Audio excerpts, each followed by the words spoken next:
Every April 25th, hundreds of thousands of Australians gather in the pre-dawn darkness. From massive city centres to quiet country towns, they stand in silence around stone cenotaphs, marking the most revered date on the national calendar. This sacred anniversary commemorates a campaign of staggering military failure. It is a national day of remembrance for a defeat that cost thousands of lives without achieving a single territorial objective. In 1914, Australia was a brand new country, federated just 13 years earlier. When the First World War broke out, this young nation was eager to prove its loyalty and its worth to the British Empire. For the thousands of young men who rushed to enlist, it wasn't seen as a march toward death. It was viewed as a grand global adventure. They had no idea they were walking blindly into the mechanized meat grinder of modern industrial warfare. The path to this disaster began in London. By early 1915, the war in Europe had stalled in the trenches, prompting British High Command to devise a bold new strategy, the Dardanelles Campaign. The plan: send a naval fleet through the Dardanelles Strait, knock the Ottoman Empire out of the war, and open a maritime supply route to Allied Russia. To secure the shores, the Australian and New Zealand Army Corps, the Anzacs, were tasked with an amphibious assault. On paper, the operation looked entirely logical: a swift beach landing followed by a decisive march inland, but perfectly drawn lines on a war room map rarely survive contact with hostile terrain and a heavily armed, determined enemy. Before dawn on April 25, 1915, the Anzac troops loaded into rowboats. Almost immediately, the plan fell apart. Strong ocean currents pushed the boats well north of their intended target in the pitch black. Instead of the flat, accessible beaches they expected, the soldiers found themselves at the foot of towering, scrub-covered cliffs rising sharply from a narrow strip of sand. Waiting on that high ground were fiercely organized Ottoman defenders, who immediately rained rifle and machine gun fire down onto the exposed Australians below. The swift inland advance envisioned by British commanders stalled completely before the sun was fully up. What was supposed to be a rapid strategic conquest evaporated on that very first morning, instantly deteriorating into a desperate scramble just to stay alive on the beach. For the next 8 months, the campaign was trapped in a bloody stalemate.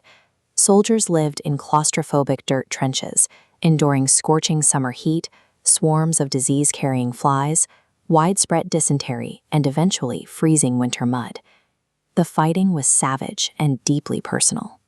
At Lone Pine, the struggle was reduced to terrifying close-quarters combat inside pitch-black underground tunnels, and at the Neck, fatal communication failures ordered waves of young men to charge over the trench walls directly into relentless machine gun fire.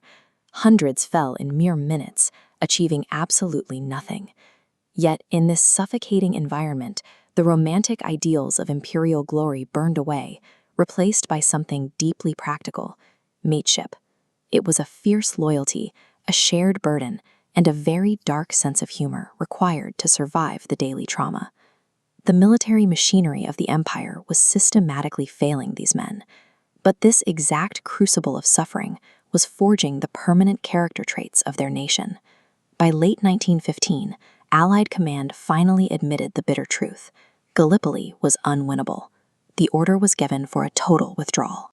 Evacuating tens of thousands of troops from a narrow beach while under direct observation from Ottoman forces on the ridges above invited an absolute massacre. To mask their retreat, the Australians used brilliant mechanical deception. They rigged up automated drip rifles, using water dripping from one tin can to another to eventually pull the trigger, convincing the Ottomans the trenches were still fully manned. It worked perfectly. Under the cover of darkness, over 80,000 men vanished onto transport ships without suffering a single casualty. It stands as the ultimate irony of the Dardanelles Plan, the single most flawless, tactically successful maneuver of the entire campaign was the act of giving up. The final cost of the campaign was staggering. Over 8,700 Australians were left dead in foreign soil, and the Allies failed to achieve a single geopolitical objective. As casualty lists began appearing in local newspapers, every town in every state felt the impact. This universal grief over fallen sons bridged the old rivalries of the newly federated colonies, creating a single collective experience of loss that moved the nation beyond its colonial roots. The specific traits required to survive the ridges, quiet endurance, and a fierce local loyalty, solidified into the Anzac legend, a cultural identity that would eventually define the country's view of itself. That is why modern-day Anzac Day services are somber, quiet recognitions of the specific human sacrifice that shaped the country's soul. Gallipoli remains Australia's defining historical moment because it demonstrated how a young nation could preserve its dignity and collective identity even in the face of total strategic failure.